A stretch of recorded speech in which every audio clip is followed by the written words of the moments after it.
నమస్తే, welcome to Leo. నేను మీ Jagan. YS కుటుంబం కడప రాజకీయాలకు పెట్టింది పేరు. సీమ రాజకీయాల్లో తనకంటూ ఒక పేరు నమోదు చేసుకున్నారు వైఎస్ ఫ్యామిలీ. మొదట్లో రాజారెడ్డి కావచ్చు, దాని తర్వాత రాజశేఖర రెడ్డి కావచ్చు. రాజశేఖర రెడ్డి గారు ముఖ్యమంత్రి అయిన తర్వాత ఆయన ఒక మార్క్ అయితే స్థాపించారు. అది కొంత ఫ్యాక్షనిజంలో కావచ్చు, కొంత రౌడీజంలో కావచ్చు, కొంతమందికి అంటే తనను నమ్ముకున్న వాళ్ళకి సహాయం చేసే విషయంలో కూడా రాజశేఖర రెడ్డి గారు ఒక మార్క్ని అయితే క్రియేట్ చేసుకున్నారు. రాజశేఖర రెడ్డి గారి కళ్ళలో పడి ఇతను మన వాడు అనుకుంటే ఎలాంటి పనైనా సరే చేసి పెట్టి, అది న్యాయం కావచ్చు, అన్యాయం కావచ్చు, మరి ఏదైనా కావచ్చు, అలాంటి చేసి పెట్టేటువంటి గుణం ఉంది రాజశేఖర రెడ్డి గారికి అని చెప్పేసి అయితే ఆయన ఒక మార్క్ అయితే క్రియేట్ చేసుకున్నారు. అది అవినీతి కావచ్చు, మరోటి కావచ్చు. అయితే వైఎస్ జగన్మోహన్ రెడ్డి గారికి వచ్చేసరికి పూర్తిగా భిన్నంగా అయిపోయిందనే చెప్పుకోవాలి. నిజంగా రాజశేఖర రెడ్డి గారు కావచ్చు, బయట వ్యక్తుల్ని కూడా మన వ్యక్తులని వాళ్ళకి ఎంతో కొంత సహాయం చేయడం అనేది గతంలో మనం చూసాం. చాలామంది కూడా చెప్పుకుంటూ ఉంటారు. అది అవినీత లేకపోతే నీత అనేది తీసి పక్కన పెడితే సహాయం చేసే గుణం ఉందని చెప్పేసి రాజశేఖర రెడ్డి గారికి చాలామంది చెప్పుకుంటుంటారు. రాజకీయ భవిష్యత్తు కూడా చాలామందికి ఇచ్చారని చెప్పుకుంటారు. అయితే ఇదంతా పక్కన పెడితే తండ్రికి మించిన తనేడు అనిపించుకోవాల్సినటువంటి వైఎస్ జగన్మోహన్ రెడ్డి గారు, తండ్రితో ఎటువంటి పోలికలు లేవని చెప్పి వైఎస్ జగన్మోహన్ రెడ్డి గారు అనిపించుకుంటున్నారు. ఏ విషయంలో అని చెప్పి చూస్తే ఇక్కడ రాజశేఖర రెడ్డి గారు పరులైనా సరే, బయట వ్యక్తులైనా సరే, ఎవరైనా సరే సేవా గుణం ఉందని చెప్పేసి అనిపించుకుంటుంటే, ఇక్కడ జగన్మోహన్ రెడ్డి వచ్చేసి సొంత తల్లిని ఇంట్లోంచి బయటికి గెంటినటువంటి ఒక పరిస్థితి. సొంత చెల్లిని నిండు సభలో పచ్చ చీర కట్టుకొని వెళ్ళి చంద్రబాబు నాయుడు గారి దగ్గర మోకరిల్లిందని చెప్పేసి అన్నటువంటి ఒక మాటలు. అయితే నిజంగా ఇంట గెలిచిన తర్వాతే రచ్చ గెలుస్తారని చెప్పేసి అంటారు. ఎప్పుడైతే తల్లి చెల్లి ఇద్దరికీ సంబంధించి గతంలో వాళ్ళకు ఉన్నటువంటి ఒక ఆశీస్సులు, జగన్మోహన్ రెడ్డికి ఉన్నటువంటి ఆశీస్సులు ఏవైతే ఉన్నాయో, అందుకే ఆయన 2019లో ముఖ్యమంత్రి అయ్యారని చెప్పుకోవాలి. ప్రధాన కారణం అదే అని చెప్పుకోవాలి. ఎందుకంటే జగన్మోహన్ రెడ్డి జైలు పాలైన తర్వాత 16 నెలల పాటు అటు తల్లి ఇటు చెల్లి నేను అన్న వదిలిన బాణం అని చెప్పేసి రాష్ట్రం అంతా తిరిగి రావడంతోనే జగన్మోహన్ రెడ్డి గారు సీఎం అయ్యారని చెప్పుకోవచ్చు. సొంత చెల్లికి కనీసం ఎటువంటి పదవి ఇవ్వకుండా, తల్లిని కూడా గౌరవ అధ్యక్షురాలుగా ఉంటే తనకి ఆ యొక్క గౌరవ అధ్యక్షురాల నుంచి కూడా పూర్తిగా రాజీనామా చేయించి బయటికి లాగడం కావచ్చు, బయటికి లాగిన తర్వాత ఇంట్లోంచి బయటికి గెంటేయడం కావచ్చు, ఇవన్నీ కూడా చూస్తూ వస్తున్నాం. అయితే వాస్తవానికి సరస్వతి పవర్స్ ఎవరిది అంటే మటుకు అది కష్టార్జితమా, నిజంగా జగన్మోహన్ రెడ్డి సంపాదించిందా లేదా రాజశేఖర రెడ్డి సంపాదించిందా అంటే కాదు, అది వేరే ఒకరి దగ్గర నుంచి లాక్కున్నదన్న సంగతి తెలుస్తుంది. కానీ వేరొకరి దగ్గర నుంచి లాక్కున్నటువంటి యొక్క ఆస్తుల్లో కూడా ఇలాంటి ఎన్సీఎల్టీకి సంబంధించినటువంటి యొక్క కోట్లకి అటు జగన్మోహన్ రెడ్డి తల్లిపైన కేసేయడాన్ని ఎలా చూడాలి, మళ్ళీ తల్లి ఏదైతే మద్రాస్ కోర్టులో తను గెలిచి లేదు ఖచ్చితంగా ఇది 99% విజయలక్ష్మి గారికి సంబంధించినటువంటి ఆస్తులని చెప్పి దాన్ని ఎక్కడ కూడా కదిలించొద్దు అని చెప్పేసి అన్న తర్వాత కూడా జగన్మోహన్ రెడ్డి గారు మళ్ళీ ఇప్పటికీ కూడా మరో కేసు నమోదు చేస్తానికి ప్రయత్నిస్తున్నారంటే ఎలా చూడాలి? వాస్తవానికి విజయలక్ష్మి గారి పేరు మీద ఉన్నాయి కాబట్టి విజయలక్ష్మి గారికి అన్ని హక్కులు కూడా ఉంటాయి. ఎలాంటి హక్కులు ఉంటాయంటే ఆవిడ ఎవరికైనా సరే దారిన పోయే దానానికి కూడా ఆవిడ రాసి ఇచ్చేయచ్చు. కానీ సొంత కూతురైనటువంటి యొక్క వైఎస్ షర్మిల గారికి ఖచ్చితంగా ఇలాంటి ఈ షేర్లు కానీ లేదా ఈ యొక్క ఆస్తులు కానీ రాయడానికి వీలు లేదని చెప్పి జగన్మోహన్ రెడ్డి సొంత అన్న అడ్డం పడుతున్నాడు. అయితే దీనికి సంబంధించి సంజయ్ షి అడిగినప్పుడు గతంలో ఈ యొక్క ఆస్తులు వైఎస్ షర్మిల గారు రాస్తారని చెప్పేసి అన్నారు కదా, మరి ఏంటి ఇప్పుడు అంటే వైఎస్ జగన్మోహన్ రెడ్డి గారు ఏం చెప్తున్నారండి? లేదు గతంలో నేను రాయాలని అనుకున్నాను, కానీ నా పైన రాజకీయ విమర్శలు చేస్తుంది, నన్ను అనరాని మాటలు అంటుంది, సో నాకు ప్రేమ ఆప్యాయత కంప్లీట్గా నా తల్లిపైన చెల్లిపైన చచ్చిపోయాయని చెప్పేసి అంటున్నాడు వైఎస్ జగన్మోహన్ రెడ్డి. నిజంగా సొంత తల్లి చెల్లిపైనే ప్రేమ చచ్చిపోయినప్పుడు రాష్ట్రంలో ఉన్నటువంటి ఒక ప్రజలు ఏమవుతారు? అదేవిధంగా వైసీపీలో ఉన్నటువంటి ఒక నేతలు నిజంగా తల్లి చెల్లికని మించిన వాళ్ళు అవుతారా?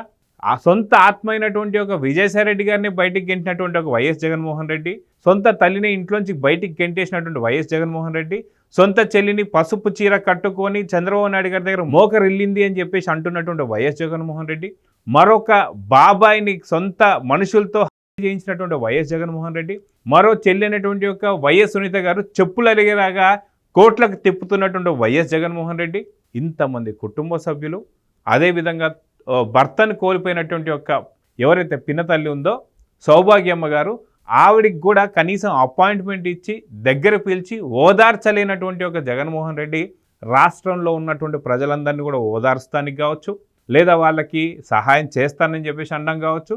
ఇది ఎంతవరకు నమ్ముతారు? వాస్తవానికి మనకు సామెతలు ఉంటాయి, తల్లికి అన్నం పెట్టలేనోడు పినతల్లికి బంగారు గాజులు చేయిస్తాడా అని చెప్పి. నిజంగా సొంత తల్లిపై కేసు పెట్టినవాడు, సొంత చెల్లి కట్టుకున్న చీరపైన మాట్లాడినవాడు, మరో చెల్లి కనీసం పిలిచి ఓదార్పు ఇవ్వలేనివాడు, మరో పినతల్లికి సంబంధించి కనీసం ఏం జరిగింది బాబాయ్ హత్యలు అని చెప్పి నిగ్గు తేల్చలేని వాడు నిజంగా ఇప్పుడు బయట వ్యక్తులకు, ఏపీ రాష్ట్ర ప్రజలకు మేలు చేస్తాడంటే మీరు నమ్ముతారా? సొంత ఆత్మలా ఉన్నటువంటి ఒక విజయసాయిరెడ్డి గారు అన్ని కేసులు తన మీద వేసుకొని ఏటుగా అని ప్రతి ఒక్క కేసులో ఉంటూ ఎప్పుడైతే 2019 నుంచి 24 దాకా అక్రమాలు కావచ్చు, అవినీతి కావచ్చు మితిమీరి పోతుండడంతో ఈ ఖచ్చితంగా ఇదొక ఆఖరిగా అంటే పూర్తిగా ఇక ఘట్టం చివరికి వచ్చేసింది. ఖచ్చితంగా జగన్ మళ్ళీ జైలు పాలు అవుతాడన్న సంగతి ముందే గ్రహించినటువంటి విజయసాయిరెడ్డి గారు బయటికి రావడం, అంటే తన మీద అప్పటికి కూడా కేసులు వేసుకోమంటే వేసుకోనందుకు అక్కడ విజయసాయిరెడ్డిని కూడా బయటికి పంపించడం చూసాం. సో ఇంత సొంత వ్యక్తులు ఎవరైతే ఉన్నారో అటు తల్లి కావచ్చు, ఇటు చెల్లి కావచ్చు, వైఎస్ సునీత గారు కావచ్చు, అదేవిధంగా సౌభాగ్యమ్మ గారు కావచ్చు, అదేవిధంగా చూసుకుంటే మనకి విజయసాయిరెడ్డి గారు కావచ్చు, అదేవిధంగా కేవీపీ రామచంద్ర గారు, ఆయన అయితే వైఎస్ రాజశేఖర రెడ్డి గారికి చాలా సొంత ఆప్తుడు. ఇప్పుడు జగన్కి విజయసాయిరెడ్డి ఎట్లయితే ఆత్మ అంటున్నామో అదేవిధంగా వైఎస్ రాజశేఖర రెడ్డి గారికి కేవీ రామచంద్ర గారు ఆయన ఒక ఆత్మ అని చెప్పుకోవాలి. అలాంటి ఆత్మను కూడా తీసి పక్కన పెట్టేసినటువంటి ఒక వైఎస్ జగన్మోహన్ రెడ్డి గారు ఇప్పుడు వైసీపీకి సంబంధించినటువంటి పెద్దలు ఎవరైతే మేకపాటి కావచ్చు, గతంలో ఉన్న వైసీపీ నేతలు ఎవరైతే కంప్లీట్గా పార్టీ నుంచి వీడి బయటికి వెళ్ళిపోయిన వాళ్ళు కావచ్చు, ఇంకా ప్రముఖులు ఎవరైతే ఇప్పటికీ కూడా ఇలా చేయకూడదు, మొదట నీ తల్లిని చెల్లిని బాగా చూసుకో అని చెప్పేసి అన్న తర్వాత కూడా ఇప్పటికీ ఇప్పుడు మళ్ళీ కేసుల మీద కేసులు తల్లిపైన చెల్లిపైన వేస్తున్నాడంటే నిజంగా సొంత తల్లికి అన్నం పెట్టలేని వాడు నిజంగా పినతల్లికి బంగారు గాజులు చేయిస్తాడా అంటే మీరు నమ్ముతారా?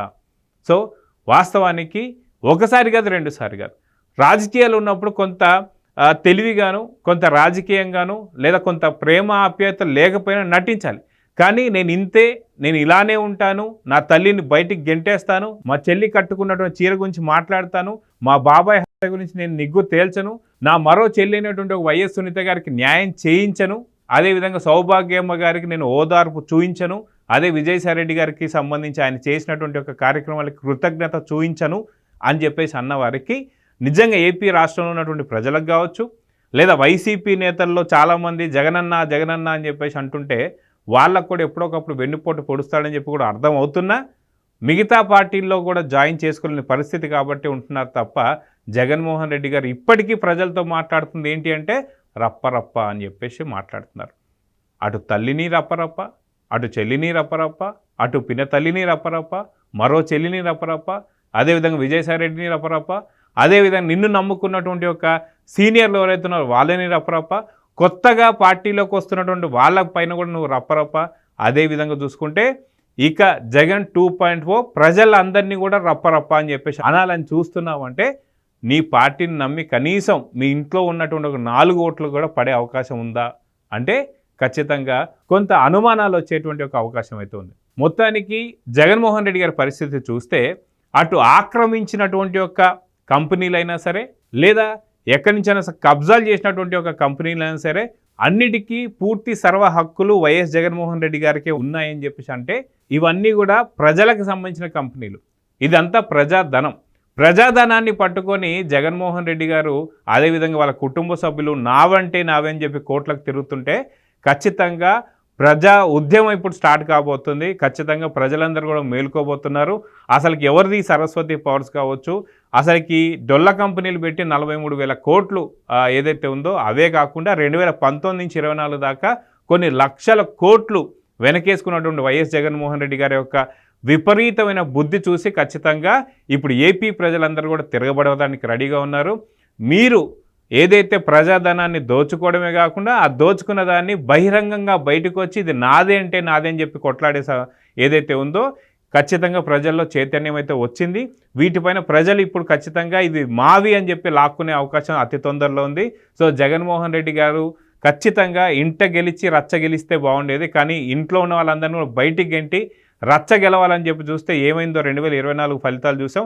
ఇప్పటికీ అదే రకమైనటువంటి యొక్క వైఖరి ఏదైతే ఉందో దాంతో కనీసం సింగిల్ డిజిట్ కూడా ఈసారి రాదు అని చెప్పేసి అయితే కొంత అనుమానాలు అయితే వస్తున్నాయి. సో చూద్దాం జరగబోతుందో. నమస్తే. Please subscribe to Leo news for more videos.